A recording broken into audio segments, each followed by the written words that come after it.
All right. Well, welcome back. This is Two Beards in a Bible. I'm John Swano, I'm Dave Tenney. and we welcome you to our time of study here. Yes. We're picking up again where we left off, continuing as we normally do, and we're in John chapter 13, you said, right? Yep. Really, we need to read through 17, so I'll tell you what, I'm going to read through 9, All right. and you read the rest. It says, Now before the feast of the Passover, when Jesus knew that his hour had come, that he should depart from this world to the Father, having loved his own who were in the world, he loved them to the end. And supper being ended, the devil having already been put into the heart of Judas Iscariot, Simon's son, to betray him, Jesus, knowing that the Father had given all things into his hands, and that he had come from God and he was going to God, rose from the supper and laid aside his garments, took a towel and girded himself. After that, he poured water into a basin and began to wash the disciples' feet, and to wipe them with the towel with which he was girded.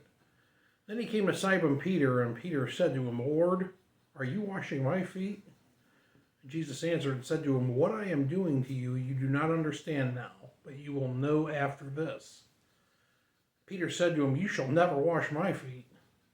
Jesus answered him and said, If I do not wash you, you have no part with me. Simon Peter said to him, Lord, not my feet only, but also my hands and my head. Jesus said to him, He who is bathed needs only to wash his feet, but is completely clean. And you are clean, but not all of you. For he knew who would betray him. Therefore he said, You are not all clean. So when he had washed their feet, taken his garments, and sat down again, he said to them, Do you know what I have done to you? You call me teacher and Lord, and you say, Well, for so I am. If I then, your Lord and teacher, have washed your feet, you also ought to wash one another's feet. For I have given you an example that you should do as I have done to you. Most assuredly, I say to you, a servant is not greater than his master, nor is he who sent greater than he who sent him. If you know these things, blessed are you if you do them. Okay. We'll stop there. All Talk right. about that little section there. Verse 1. So I guess the one thing we need to point out is where we're at in the narrative is this is what we typically call the Last Supper. Mm-hmm. And we've kind of been leading up to all of this and talking about it. And this would be so Jesus was most likely crucified on Friday, and this is Thursday night. So we're getting close to the time when Jesus is going to be lifted up here. So right, just to kind of set the stage.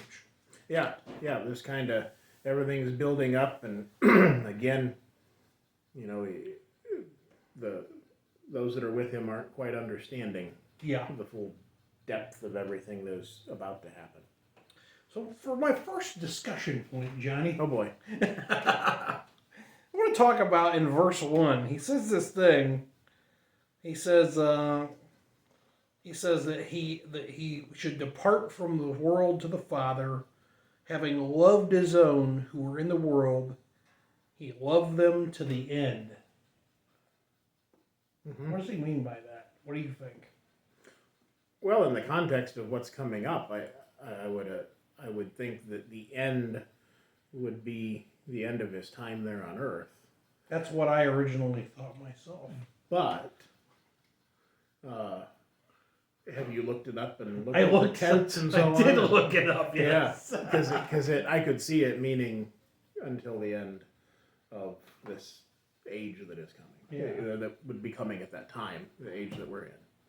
The thing I looked up was that word end means absolutely or completely. Okay. So it is the end. Yeah, it's the idea, or I think it's the idea of that, like he completely loved them. Mm-hmm. He loved them to the end. Uh-huh. Like he absolutely loved these. And at this time, Christ was, when he was on the cross, he said, "It is finished." Yeah. Before before he took his last breath. So he that also would be the end. He had finished what he Yeah. had come for. But he loved them after that. Right. And still, there is no end to eternity. Right. So Yeah. it can't mean that. Right. It can't mean that. So yeah.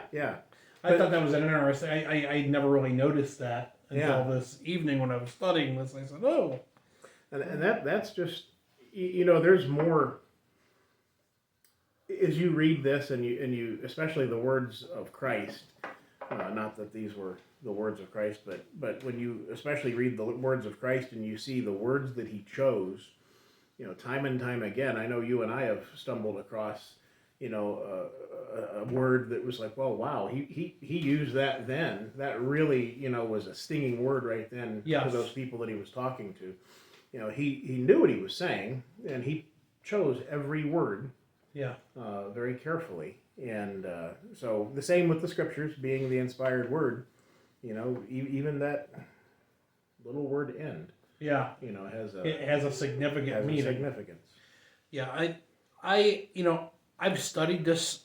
I've studied the Gospels a lot. I've taught them a lot. Mm-hmm. So I'm no newcomer to this, but it almost seems like every time I do this, I have to start over again. Right. Because and that's the great thing about the Bible, is that no matter how much time you spend in it, you're always gonna see like new things in there that you've never noticed before. Oh yeah. That's certainly why it's the greatest book that was ever written. Mm-hmm. Absolutely. So, moving on, so the supper ends, and here he says, so he talks about Satan having already put it into the heart of Judas Iscariot. Did Satan literally do that, or? Well, I think let me hear your thoughts on that before I put my foot in my mouth. Well, the thing that comes to my mind is that, sin entered the world through Satan. Yeah. With Adam and Eve choosing to heed his words. And so that sin there began the downward spiral of civilization, of mankind, and which led to the greed, the self-serving way that Judas was acting. It's all kind of tied in together. So, in effect, yes, Satan has put that in his heart because Satan brought sin forth onto the earth. This would be like the lust of the flesh, yeah, right? Yeah, right. So yes, I don't know that at that very moment in time he zapped it into his brain. I think, as I think about this, Judas had to let Satan do this. Mm-hmm. Certainly he had a part in this himself. And going through all of this, this is the one thing that constantly blows me away, is that Judas, as we read there, Judas is sitting there and Jesus is washing his feet. Yeah. Judas is there when Jesus raises Lazarus from the dead. Right. Judas is there. All these miracles. Yeah. How? It just shows how pervasive, if that's the right word to use, that sin is. Yeah. And how alluring it is, and how much we can allow. And it is true, we allow ourselves to give into those things. I've probably said it, I say it all the time. I've used it in numerous sermons, and I've probably used it here. I ever talk about Angela's teacher friend that taught her. She was like she studied under her to be a teacher for some time, and it was an elderly lady. And whenever a kid would hit another kid, she would tell him, "Did you see what your hand did?" And cause the kid to think that I caused my hand to do that. I did that. Bringing it up with a ridiculous idea that your hand did it on its own. And it's the same thing. When we sin, it's not. We don't want to pass the buck off to right our body part that did it. Yes. It's us. It's our something that it's our heart in our heart. You know, I think that's when they're that we can't serve God and mammon, or the idea of the things of the flesh or material items, and that's kind of what Right. Judas is kind of showing us that. Yeah. You know, he's not serving God; he's serving his own desires. Your microphone okay there, Jamie? Yeah, I just figure I'd probably spend most of my time pointed over towards you talking, and maybe I ought to put the mic over here. Okay. So, Yeah, but hey, don't mind me. hey, you sound great from over here.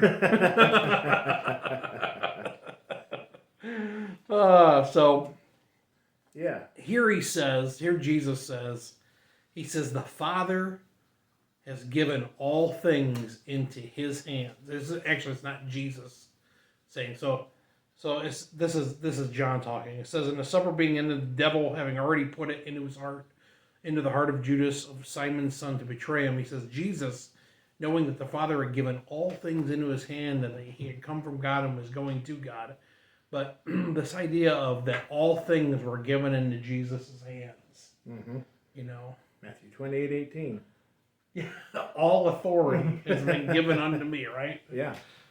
How much Absolutely. authority does that leave for Dave Tenney? None. None. Or Dang Tom it. Swaina. Dang it. Right. So that's, I guess one of the things we can point out from there. Yeah. So then Jesus gets up and he lays aside his outer garments, and he takes a towel and he puts it around himself, and he starts to wash the disciples' feet, and none of them said a thing. Mm-hmm. Yeah, no, they did. They took notice. They took notice, but they didn't say anything until they got to one fella. Uh-huh. Oh, yeah, you're right. Okay, I see where you're going. And I think that so when we talk about Peter, and we all like to pick on Peter and talk about him, because Peter, it's like he never thinks before he talks. Right. Well, yeah, I mean, you know anybody that does that? When I look in the mirror. Yeah, me too. there are many times when I think, well, maybe I shouldn't have said that. Hey, so Jesus is going down the line, washing the disciples' feet, and he gets to Peter, and Peter goes, "Are you washing my feet?" Mm-hmm. And I think Peter thought maybe this was inappropriate. Well, yeah, I mean, he had an understanding of who Christ is, and he, certainly felt that wouldn't be the job of the Lord. Right. Yeah. Yeah. So Jesus asked Peter. He said, "Who do you say that I am?" Mm-hmm. And Peter confessed that Jesus was the Christ, the Son of the living God. Right. Yeah, and that just goes to show you, in our human minds, even yet today, when you think of a king or a queen, although there aren't many of those left on this earth, Right. You think of them in a very austere way, not doing, anything. In fact, I was watching a thing, for some reason, whatever, Queen Elizabeth from England was on the television, and I heard she had COVID for the 37th time. Oh, really? No, I don't know how many times it was, but She was cutting a cake. Maybe it was her birthday. Oh. I don't remember. But she was cutting a cake, and they handed her the cake knife, and she cut like halfway through a piece of cake, and then she looked at the guy next to her and said, "You can finish," and stepped away. And that's what I think of, when I think of royalty. They're not here to do things, Yes. to serve others. That's kind of beneath them. yeah. So that's kind of in the mind of Peter here, probably. Yeah, But- exactly. But again, Christ came and he was different than all of the kings that mankind expected. Yeah, absolutely. And he was a servant. Mm-hmm. So then Peter, he says, "Are you washing my?" And Jesus answered and said to him, he goes, "What I am doing you do not understand now, but you will know after this." And here's Peter telling God, "You shall never wash my feet." Yeah. oh yeah? Oh, you tell God what to do? Right. Is that a good practice? Right. And I'm sure, just trying to put myself into the situation, Peter is probably not thinking that way. He probably isn't thinking, well, I'm going to tell God what to do.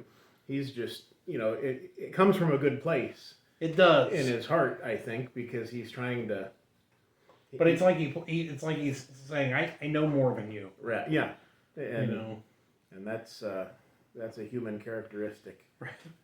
Now this is the funny part of it. Mm-hmm. So he says, if Jesus goes, if I do not wash you, you have no part in me.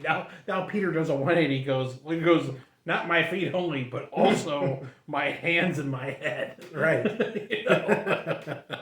Right. Well, in reading this, the thing that comes to mind, I've been holding my hand here waiting for us to get there. Yes. But in Titus 3, verse 5, it says, not by works of righteousness which we have done, but according to his mercy he saved us through the washing of regeneration and renewing of the Holy Spirit, whom he poured out on us abundantly through Jesus Christ our Savior. Awesome. And there's that, again, washing and regeneration. Yeah. Pointing right to Christ. And right here it is some foreshadowing to that very thing. Yeah, this idea of washing is over and over, and then when we see this command to be baptized, it all kind of ties together. Yeah. It's like, oh, okay, now I understand why he used all of these.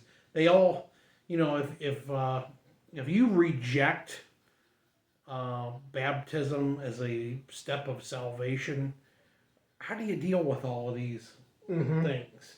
Right.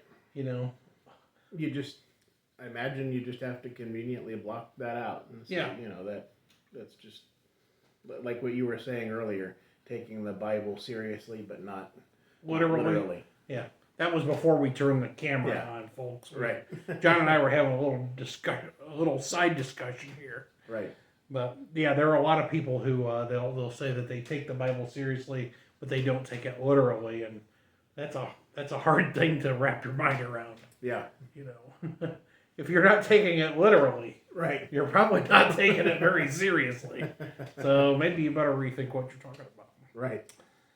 Okay, so Jesus says, he goes, he who is bathed needs only to wash his feet, but is completely clean, and you are clean, but not all of you, for he knew who would betray him. Therefore he said, you are not all clean. So Jesus is not giving directions on how to take a bath. How to take a bath, right? This is not a lesson on personal hygiene. Right. Why did people wash their feet back then? The roads were dusty. Sounds like a good explanation. It was a dirtier world. Yeah. And they didn't have the comforts of the shoes that we have, and I don't imagine people wore socks back then. Probably not. But anyway, that's the other thing there that I don't know if I'm just a crazy thought or what, but what do you do with your feet? You choose your path with your feet. True. And so if you have cleansed your path that you're on, you are choosing the right path that is clean, then that takes care of. You just came up with your sermon idea for Sunday morning. There you go. He says you are not all clean because, and now he's not. He switches from talking about the body, individual bodies, to that group of apostles. Yeah. So when he says all, he's not talking about one person. He's talking about the apostles. Mm-hmm. You are not all, because he knew one of them was going to betray him. Context. Yes. Yeah. Absolute. Yes. So sometimes scriptures like that are kind of hard to understand, if you just think about them a little bit, they're not that tough. Who are they talking to? What were they doing? Yeah, exactly. So, verse 12. You know what? That brings up, I go to a small church in Norton, Ohio, a couple of times a month. And the guy who teaches the Bible study there, he's teaching Ephesians. And in Ephesians, at the beginning, he uses we, I, they, all these different, what would those be, pronouns. Mm-hmm. And he had this sheet that he handed out that had all of those different things. And then, like, you had to fill in who does I mean, or who does they, and it was like, oh, this actually helps you understand it. Yeah. Certainly. Yeah. Yeah, and that's the thing that, in the religious world today, if you turn on social media and there's people posting Bible verses and so on, it's just completely out of context in many cases, and trying to apply things that are, even as from the Old Testament to today, it just doesn't work that way. Yeah, it does not. Okay, so Jesus finishes washing their feet, and he says, "Do you know what I have done to you?" And of course they're like, "Hey, just wash our feet." He says, "You call me teacher and Lord, and you say, well, for so I am. If then your Lord and teacher have washed your feet, you also ought to wash one another's feet, for I have given you an example that you should do as I have done to you." Okay. Yeah. Should we be washing each other's feet? Yeah, no. Yeah, no? This is one of those places where we're kind of in almost the same figurative language as like a parable. Yeah. Where he's not speaking of literally washing feet. He's not talking of, that's not the cleanliness, that's not the clean that is spoken of when it comes to salvation. We know that baptism is not a washing away of the filth of the flesh, but a renewing of the mind. Some groups today, and I know the Mennonites practice feet washing. Mm-hmm. Because they'll look at this and say, he says Jesus gave an example. And I guess the way I've always looked at it is he gave an example of service, of serving one another, of being a humble servant. Yeah. And that's what the example was. It's the answer of a good conscience. That's what I was Yeah. looking for. Oh, yeah, there you go. Yes. Yeah, it is. It is the servant's heart that he's showing there, and he's teaching. And when you further kind of draw the line to today, as we talked about our feet, and maybe being able to draw a line to connect the dots, where we have to be careful of the path that we're walking today. Also, as the saints in the church, as we, instead of washing each other's feet, if we just watch each other, as far as, what path are they going down, that's our job as saints, is to look out for one another. Yeah. And if we see one overtaken in sin, to restore them with gentleness.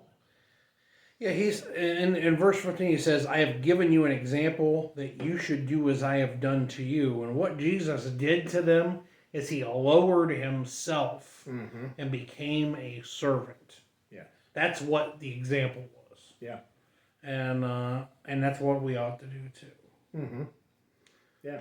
That's why he says in verse 16, he says, "Most assuredly I say to you, a servant is not greater than his master, nor is he who is sent greater than he who sent him.